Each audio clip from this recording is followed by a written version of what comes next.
You're listening to the Teach Better Talk podcast featuring expert educators eager to share progressive tactics to reach more students.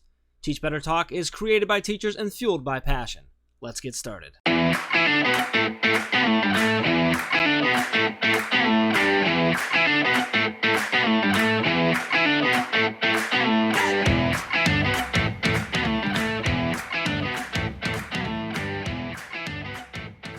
Hey everyone, welcome to episode 224 of Teach Better Talk. My name is Ray Heward, and as always, I am with my very obnoxious co-host. You all know him well, and you probably like him a little bit, Mr. Jeff Gargas. Jeff, how are you doing, buddy?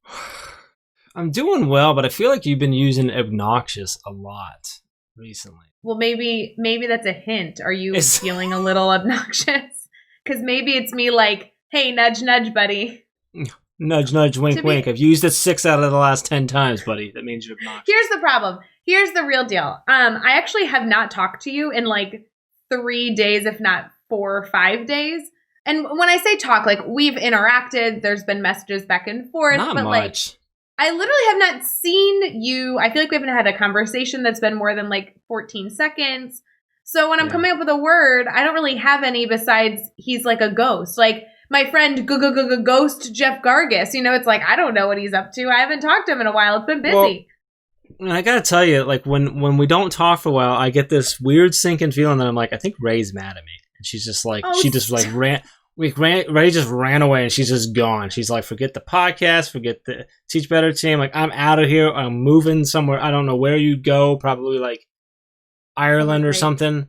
And you're just gone. Yeah, you know what? See that reaction? See? That's why I worry right there. That does sound exciting. I would love to move to Ireland. Probably Scotland, though. That's where my sister lives. Scotland is what I meant, yeah. But I feel like that mentality, Jeff, is a little, like, immature. Like, that's like in second grade when you're like, Jillian's not talking to me. He must, or she must hate me. Like, we have to be better than that, buddy. Like, it's okay if we don't have, like, 3-hour-long conversations every, so often. It's okay. No, I'm going to disagree. It's not okay. It's not. Second grade or not, it's not okay, and it has to stop. Anyway, hey, Jeff, I have something I want to talk about on this podcast. Can we transition here? This wasn't it? I thought this was it. No? All right. Yeah, go ahead. I did want to hear about how much you missed me. That is true. I will be saving this recording, and I'll be playing it before I go to bed every night of like, oh my gosh, Jeff really does love me. But here's where we're at. You did this cool thing that I actually think was really cool, and I just wanted to like high five you here virtually, if you don't mind. If you're watching us on YouTube, we're awkwardly high fiving. But you released a brand new course at Teach Better Academy, and it was on the most perfect topic that I think every educator is in need of, and it's the perfect thing to explore, in my opinion, on like a weekend or Thanksgiving break. So will you tell us a little bit about your course that just launched and you can get if you're a Teach Better Academy member, because it's a part of your membership, obviously. And you can share all the details. I'm just going to let you talk. Yeah, well, first off, we launched the course as a team, right? I just happen to be the face that's on the video for a little bit and the voice you have to your face that they have to learn from. Yeah, so the course just launched. It is called Time Management 101, honestly, for lack of creativity. No, it's called... Don't say that. I'm joking. It's Time Management 101 because it really is like a 101 course. So it isn't like a severe deep dive into any of these individual tactics or strategies, but I break down a bunch of different tactics and strategies. So I think the biggest thing with this course is that for me, I wanted everyone to know that like this isn't like a Jeff knows everything about time management, because that's certainly not the truth. Like I actually got so much out of doing this course because I thought through a lot of things that I do, but I don't do as well as I should, or that I talk about, but I don't do often, which was really fun to get through. And so like, it was really a journey for me, but it's breaking down like the struggles that we all go through with time management, feeling like we either don't have enough time or we think we should have enough time, but we're not utilizing right, and we still have things that never get done for whatever reason. Not knowing what we should or should not move off our plate, and not truly understanding where our time goes. And so we walk through in the course on what I believe the foundations of good time management are, or the biggest foundation, and then how to analyze your time usage. And then we walk through a few different exercises and strategies that you can go through and put in place to better manage your time and to be a little more efficient with your time, and to hopefully just grow with that and start this sort of snowball effect. See, if you can be a little more efficient with your time, it actually frees up a little bit of time so that you can put a little bit more time into being a little bit more efficient, and then get more efficient. It's like this cool little positive snowball. So like that's sort of what I'm hoping people take away from it, is just these little tweaks of this thing or that thing that I can put in place and save myself a little bit of time, because that little bit can go a really long ways. So I'm excited about it. I hope people are taking away out of it. Like I said, I got a lot out of it. So like, even if you don't get anything out of it, like, I mean, I grew. So. I am confident, Jeff, that they're going to get something out of it. And here's why. And I don't mean to like say a lot of positive things about you and like make people crash their car on their way to work. Like, guys, do not swerve off the road. Like, deep breath in, deep breath out. If you need to pull over, feel free. But Jeff, a lot of my time management that I have developed from having numerous roles in education, things like that, a lot of it is because of you. Like, you've taught me a ton about how to manage my time over our friendship, working together. I mean, for like 3+ years. So I honestly, when you said you were doing this course, I'm like, it's about darn stinking time, because there are a number of things that I'm like, yep, I do that because Jeff taught me that, or he gave me that suggestion one time. And I'm just excited. And to be honest, guys, if you're not sure if you want to commit the time to taking this Time Management 101 course in Teach Better Academy, there actually is a blog series that just released that is a lot of just information, tips, and tricks, and maybe you'll get your mind going to consider actually diving into the course as well. Yeah, and like Ray said, it is over on teachbetteracademy.com. If you already have the membership, the subscription membership, it's already in your My Courses tab. If not, obviously you can just go over there and check it out. So I hope you do. I hope you take something away from it. And like all of our courses, the 30-day money-back guarantee anyway, so... If you get on there and you're like, never mind, I forgot which one Jeff was, this isn't who I thought it was, and you want to jump out, you can. But I really do, I hope you take a look at it, because I really do think it can help. I think there's something in there for everyone, regardless of what your particular struggle is. We all struggle for different reasons with our time management, based on our home life, our actual job, and our positions, and our roles and our responsibilities, the way our minds work. So all of that factors into what our actual individual struggles are, but I do think there's something in the course for everyone, regardless of what it is. So I never thought about the variety of things people could have in their way to feeling successful with time management. And it's truly, it's true. Every single person has something different. I'm thinking of team members on the Teach Better team. We all have different struggles. Cool. I'm excited for people to dive into the course. And that's why there's no one-size-fits-all solution either, right? I mean, because what works for me isn't going to work for a school teacher, typically. It's going to be something different. Or a variation of it, so. Interesting. There you go. Well, guys, go check that out. If you haven't been in Teach Better Academy, you can actually learn about it. Just go to teachbetter.com, click on the Academy. It's right in the top where it's under what we do on the website. You can read about the Academy. You can actually sign up. It's a free account. And then if you decide to take a free course, then you can be a free account member forever. But, diving into the Teach Better Academy membership just kind of gets you like all of the things, the workshops, the full courses, everything in between. So go check that out over at teachbetteracademy.com and let us know what you think. Like, DM me and be like, guys, Jeff's one strategy here was really good, but don't tell him because he'll get all like, arrogant and a big head. And just feel free to tell me how you think of the course. That'd be awesome. And then we'll just tell Jeff it wasn't that good. Sounds good. Sounds like a good plan. All right. Let's talk about something that was good. See the transition? Ooh, this podcast episode. This podcast episode, yes. Ray got super excited for it and may or may not have got herself a book in the end of the whole thing. But we're excited to have it on. So Michelle Dickinson she's a mental health advocate.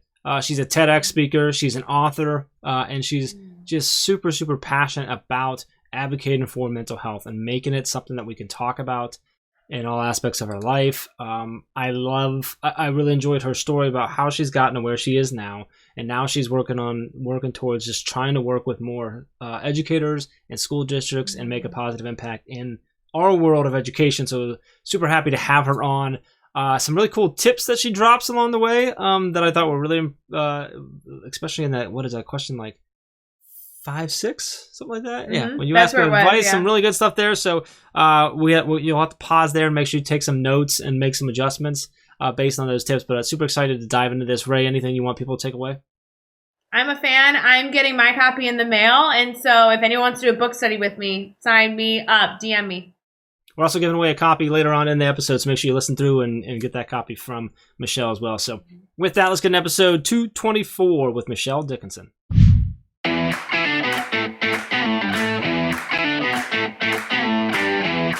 Hey everyone, we'll be right back to that episode, but I do want to give a big celebration to the brand new course that was just released in the Teach Better Academy. Guys, it's all about time management. It's called Time Management 101, and it was created by my almighty co-host, Mr. Jeff Gargas. No, for real. I mean, I've learned a ton of time management strategies from Jeff, and I'm thrilled that he's finally bringing this expertise to our Teach Better family. So go check out all the details and this full course over at teachbetteracademy.com and tell us what you think. All right, let's get back to this episode. All right, we're here and we are chatting with Michelle Dickinson. And Michelle, so awesome to have you on the podcast. Super excited to dive into your story, learn more about you and everything you got going on. Before we get too far into things, how are you feeling right now? Awesome. Thank you so much for having me. Well, Michelle, I'm thrilled that you're here. Before we dive into kind of all the fun, will you mind sharing a little about yourself, kind of answering that age-old question of what you do? What do I do? I don't know what I want to be when I grow up. No, seriously. Me neither. I get that. Me neither, girl. Oh, wow. What do I do? So for the last 19 years, I was in big pharma and decided that I was going to follow my heart. And now I am the owner and entrepreneur of a mental health company. So what I'm up to is I want to create more compassion and understanding in the workplace around mental health. And I want people to be empowered around their well-being. So that's really what I'm up to. Did everyone else just stand up and clap? I just want to confirm. Did anyone else have that reaction? And so, Michelle, talk to me about, I know you've done quite a few things. I know you've written a book as well. Can you talk to us about the book and kind of give us, I think that'll give us an insight into sort of what you're talking about, what your mission is as well? Sure. So I was nominated to give a TED Talk, and that was really what was the impetus for everything. So I gave a TED Talk about my experience growing up and loving my bipolar mother.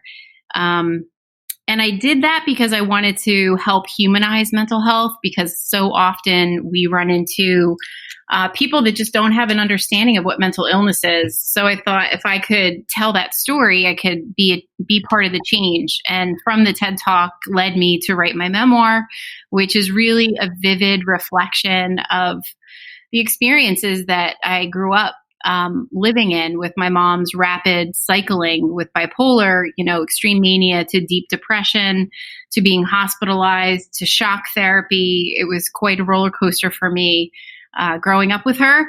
And it shaped me. It shaped me into the woman that I would ultimately become. And I'm in therapy to this day in my late 40s. So it's quite the journey. And I want to talk, so the majority of our audience is typically are educators, administrators, and stuff. So when we talk about this, kind of breaking the stigma and talking about mental health in the workplace, what are your thoughts around this kind of concept, this talk within schools and school districts and classrooms? Yeah, I think there's so much opportunity for us as adults to model good mental health hygiene. And I think it starts with all of us being more educated and aware and self-aware around our own well-being, because then we can model what it looks like to take care of ourselves beyond physical. So one of the things I've been doing is delivering a resilience program to educators to just sort of remind them of all the power that they do have in a situation like a pandemic where we might feel like we don't have any power. Because, it's hard to help a young one if we don't have that resilience within us and that strength within us, especially during these times. Talking about I want to flip in this because I like talk. I'm flipping resilience into this overcoming a failure and fighting through failure. So this one something we always talk about and ask on our podcast. And this is to share a story with us about a time you've had a failure in your life. And so take us there with you. What happened? How did you overcome that? And then what did you take away from that experience? Yeah, I mean, I think the biggest failure for me was when I was diagnosed with depression because of a major life event. So for me, I was adopted, so I thought I was immune to mental illness. I was like, I don't have my mother's genes, I'm going to be okay. But then I found myself dealing with a life event, and that life event was a divorce from my husband, who I'd been with for 19 years. And I never in a million years thought I would deal with this diagnosis of depression, but it was really hard. And I didn't know just exactly what to do. I mean, I knew what it looked like from afar, but to experience it and have a hard time with it. So fortunately for me, therapy was something I was comfortable with. So I reached out and got support. But, the biggest way that I overcame that, I will tell you, was, finding healthy vices. I think, I remember a conversation with my therapist saying, hey, can you just give me some antidepressants because I'm really struggling? And he was like, I really want you to try to find something that is a healthy vice for you. What do you want to do? So I started training for a triathlon. I threw myself into my physical health, and that gave me momentum that flowed into the other areas of my life. So that really was for me life-saving, being able to focus on my physical health, getting stronger, getting faster, and then ultimately it would help me in the other areas of my life. So yeah, really is amazing when you focus on your if you can focus on your physical health and like your exercise and diet, what that can do for your mental health, and it just becomes this really nice connection there. So. Let's flip that around. Let's talk about a successful moment you've had, and kind of same thing. Take us there with you. What happened? Why was it a success for you? And then what'd you take away from that experience? I would have to say my TED Talk. I mean, it's not too often you are asked to give a TED Talk. You put in the training. You work with a coach. I was very lucky. I had an amazing TED coach. And you write the talk, you reframe the talk, you eliminate words, you deliver it, then you deliver it again and again and again. And then finally you do it on the red dot. And that was terrifying, yet so exhilarating when I walked away. And I thought, God, that was the best training I think I have ever had, because I had to be powerful and I had to prepare to be powerful, and there was no room for error. But when I did it and it was captured and it was done, it was so incredibly fulfilling. Michelle, selfishly, I'm like so happy that you're on the podcast right now, because I was just looking into and reading about TED Talks because they are so powerful. If anyone's listening right now and they haven't explored TED recently, go check out all the TED Talks. There's so many good ones on a variety of topics, education related, mental health related, truly everything. And I'm so thrilled that you have had this experience, because you should know I have 35,000 questions I want to ask you about your experience. But the coaching that you're talking about really is could you imagine if we brought that same model into our classrooms, that idea of having it be personalized and really have it be passion driven? I think that that's so inspiring. And I hope that everybody goes and, hunts down your TED Talk, because those are incredible conversations happening. Yeah, thank you. And my TED Talk you will not find on the TED platform. You would only find it on my YouTube channel, because it was a TEDx experience and I kind of snatched it. No, I love it though. But if it's a TEDx experience, that's fine. Head over to your YouTube and they'll be able to watch it. There's TEDx that happen all over the country, guys. So trust me, you will never run out of content with TED Talk. So go look. And Michelle, I just want you to know that I'm going to be bothering you with questions from here on out. I think it's so great that you did this. And I would love to hear more about your coaching experience and everything else. But while I don't want to monopolize this entire conversation around this, I do just want to congratulate you for doing that. And it just sounds incredible. If you had to kind of pinpoint what's exciting you right now, and maybe about education, maybe around mental health, just everything you're doing. What's kind of fueling your fire and keeping you excited about the work you're doing? So, I don't know that I'm excited. I feel a sense of urgency. So, where I live in New Jersey, the Northeast is getting incredibly chilly. It's getting dark. We just changed our clocks. There is a anticipation of elevated depression and therefore elevated suicide. So for me, I am on a mission to mitigate the risk of people dealing in silence with mental illness and ultimately considering suicide. So what fuels me is getting out in front of groups of people, sharing with them my resilience program, reminding them what they can be doing for their well-being, getting them comfortable with the conversation of how am I doing and do I need to talk to someone? I'm on a mission, and I'm going to be relentless about it for educators, for the workplace, and I'm building with a suicide prevention expert. I'm building a program right now to help prevent youth suicide. Because there's just, we can't do enough to help people, especially now as the weather gets colder and we've been in this pandemic for so many months. I'm really worried about people. No, it's so important that we continue to take care of ourselves. Absolutely. Especially in this stressful time. Along those same lines, do you have advice that you'd want to give, whether they be educators or, just people in general who are trying to really keep their mental health under control and make good choices that serve them well? What type of advice would you be giving? Yeah, I have 8 resilience tips in my program. One of them, the fundamental one, especially now that we're in the thick of this election, is turning off the media. And I know it's hard, but honestly, even if the media is on in the background, subconsciously, it's consuming your mind. And stepping away from social media, protecting your brain, protecting what you're consuming. That is so important. It's gonna play a role in how you feel, and how you feel is so important. So I'd say check your connection with the news and media. And the other thing is, if you're working from home, play on your senses and refresh your workspace. There are 3 simple things that you can do to refresh your workspace, and that's change what you look at, change what you hear, and change what you smell. So you can simply, light a candle, put an infuser on with some oil. You can put a beautiful picture that you like looking at on the wall. You can listen to soft music in the background. Play on your senses and really reinvigorate your daily space where you are, and it'll help your mental health and your well-being. Oh my gosh, there's so many times that I need to refresh. And the only thing I change is maybe standing up and taking a lap around my office or wherever I am.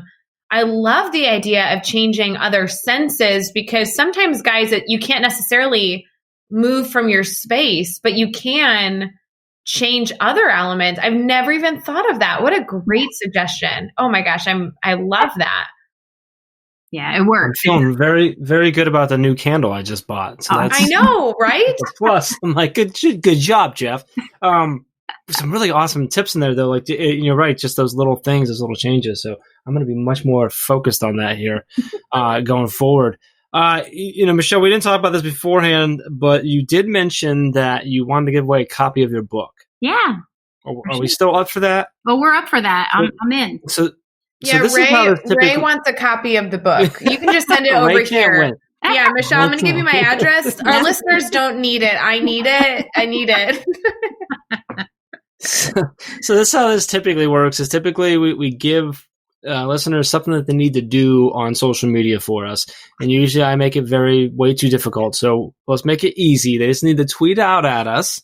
At Teach Better Team, and Michelle, could give us your Twitter handle, and then can you give us just a question that they can tweet out an answer to, and that's what they'll do to enter, and then we'll select someone randomly. Here's the question: Why does Ray deserve to win the book? That would be the great. Oh, is that not okay? Never mind. Sorry, maybe that's not the right question. That could be the question. Okay, so I'm at M Dickinson, MDICKINSON 13 is M Dickinson 13. And what's a good question we can ask? Maybe is there something like that kind of talks about the book? Maybe a question that you ponder a lot when you're working with people or talking with people. I'm putting you totally on the spot. I understand that. No. I mean, and so here's the thing: we're living through a pandemic. My question to most people is, when was the last time you gave yourself grace? Ooh, and just cut yourself a break? Yeah. Yes. When was the last time you gave yourself grace that you're doing the best you can during a pandemic and you're trying to hold it all together? You know, like, God, we got to give ourselves grace. I love that question, even if it wasn't connected to getting a free book away. So that's a great question. So answer that question for us. Make sure you tweet out at us, and we'll pick someone to get a copy of Michelle's book. So awesome. Appreciate you doing that. Let's keep having some fun here. We're going to do the next 6 questions. Your goal, Michelle, is to answer each one in 15 seconds or less. Are you ready? Oh, I'm ready. What is one tech tool that you cannot live without? I don't know. I guess Instagram. I hate to admit it. I love that one. I hate to admit it. No, it's not necessarily good. What's a book that you read right now? Okay, a book that I'm not reading right now that I adore and go back to and refer to is Loving What Is by Byron Katie. Who do we need to follow on Twitter or Instagram today? Me. You can give us up to 3. You. Okay. What's is the Instagram handle the same as the Twitter, or is it different? No, Instagram is different. I don't have these memorized. Great. Here, I can tell you, Michelle's Instagram is Michelle Dickinson 71. Yeah. See, Ray's already stalking you, so that's good. I did. I'm looking her up right now. Give us a good YouTube channel, website, or podcast you think educators should check out. Educators, I think everyone should be watching Joe Rogan. I just think Joe Rogan has the most authentic conversations. He really does have authentic conversations. Give us a daily, weekly, or monthly routine every teacher or everyone really should get into. So there's another book, called The Miracle Morning by Hal Elrod. And he talks about things that you should be doing for yourself before you do anything for anyone else. So I think for me, it's the meditation and gratitude. And what is the best piece of advice you've ever received? No regrets. No regrets. Well, there is no regrets of you being on this podcast. That's for sure. I love it.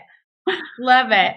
Michelle, I do want to make sure that our listeners get to connect with you, not only to hopefully win a copy of the book so that they can do a book study with me on it, because that is my major priority after this conversation, but also that they can follow you on Twitter and Instagram and just continue to connect with the wonderful suggestions you have for us taking care of ourselves as we continue to support and take care of others. Would you mind sharing how people can stay connected? Yeah, the best way to connect with me is through my website, which is michelledickinson.com. And at the bottom of that page, you can get all of my social handles there and my YouTube channel. I'm doing a series called Michelle's Conversations That Matter, focused on mental health topics with mental health experts and individuals who have navigated different types of mental illness.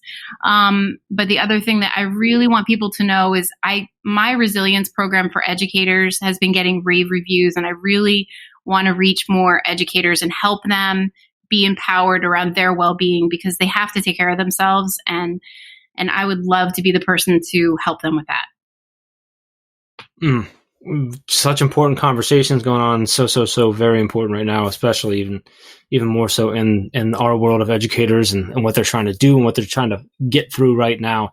So appreciate being here, Michelle. You can find all the links and all the resources, everything we talked about in this episode over at teachbetter.com, as well as those important links for connecting with Michelle, keeping this conversation going, checking out the resilience program over there. So make sure you head over to show notes at teachbetter.com for all of that.